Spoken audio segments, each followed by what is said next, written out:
Zagreb की इस ऐतिहासिक और मनमोहक धरती पर जिस उत्साह, आत्मीयता और स्नेह से मेरा स्वागत हुआ है, उसके लिए मैं प्रधानमंत्री जी और क्रोएशिया सरकार का हार्दिक आभार व्यक्त करता हूं। किसी भी भारतीय प्रधानमंत्री की क्रोएशिया की ये पहली यात्रा है और इसका सौभाग्य मुझे मिला है।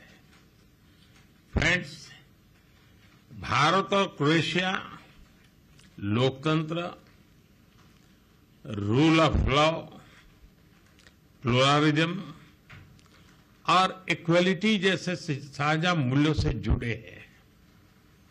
ये सुखद संयोग है कि पिछले वर्ष भारत के लोगों ने मुझे और क्रोएशिया के लोगों ने प्रधानमंत्री आंद्रे जी को लगातार तीसरी बार सेवा करने का अवसर दिया है। शिप बिल्डिंग और साइबर सिक्योरिटी में सहयोग बढ़ाया जाएगा।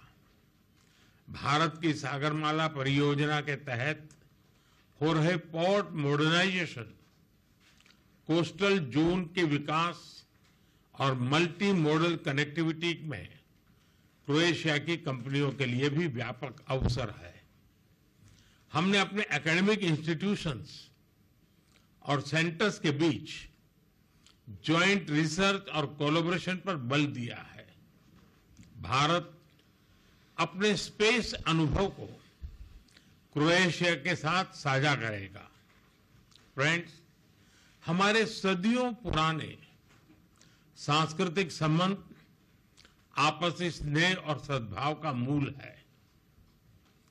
इवान फिलिप वेजिन ने 18वीं शताब्दी में पहली बार यूरोप में संस्कृत व्याकरण प्रकाशित किया। 50 वर्षों से जागरेब यूनिवर्सिटी में इंडोलॉजी विभाग सक्रिय है। आज हमने अपने सांस्कृतिक और पीपल टू पीपल संबंधों को और बल देने का निश्चय किया है। जागरेब यूनिवर्सिटी में हिंदी चेयर के एमओयू की अवधि 2030 तक बढ़ाई गई है। आने वाले 5 वर्षों के लिए कल्चरल एक्सचेंज प्रोग्राम तैयार किया गया है। लोगों के आवागमन को सरल बनाने के लिए मोबिलिटी एग्रीमेंट को जल्द पूर्ण किया जाएगा। क्रोएशियाई कंपनियां भारत की आईटी मैन पावर का लाभ उठा सकेंगी।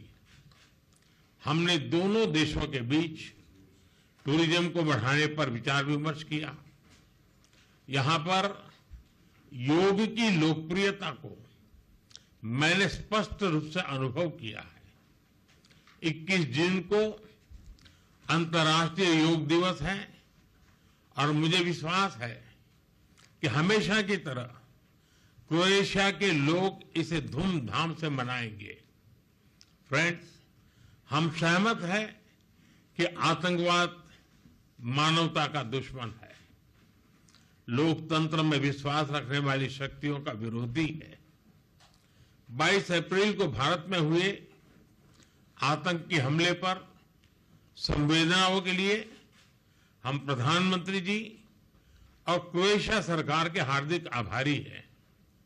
ऐसे कठिन समय में हमारे मित्र देशों का साथ हमारे लिए बहुत मूल्यवान था। हम दोनों सहमत हैं कि आज के वैश्विक वातावरण में भारत और यूरोप की साझेदारी बहुत महत्व रखती है।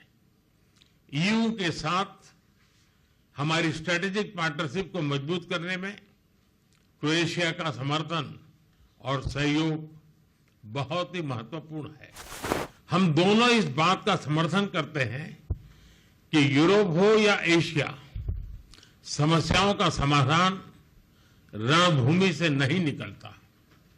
डायलॉग और डिप्लोमेसी से ही वही एकमात्र रास्ता है।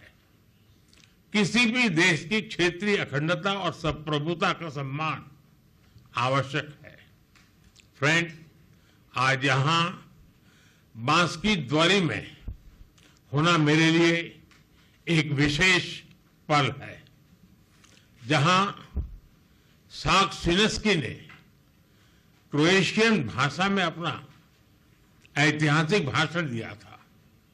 मुझे हिंदी में अपनी बात रखने में एक गर्व और सुकून का अनुभव हो रहा है। उन्होंने सही कहा था, भाषा एक पुल है और आज हम उसे मजबूती दे रहे हैं। एक बार फिर क्रोएशिया में हमारी आवाभगत के लिए प्रधानमंत्री जी का हार्दिक धन्यवाद करता हूं और प्रधानमंत्री जी मैं यह भी आशा करता हूं कि आप हमें भारत में जल्द से जल्द स्वागत करने का अवसर प्रदान करेंगे। आप सबका बहुत बहुत धन्यवाद।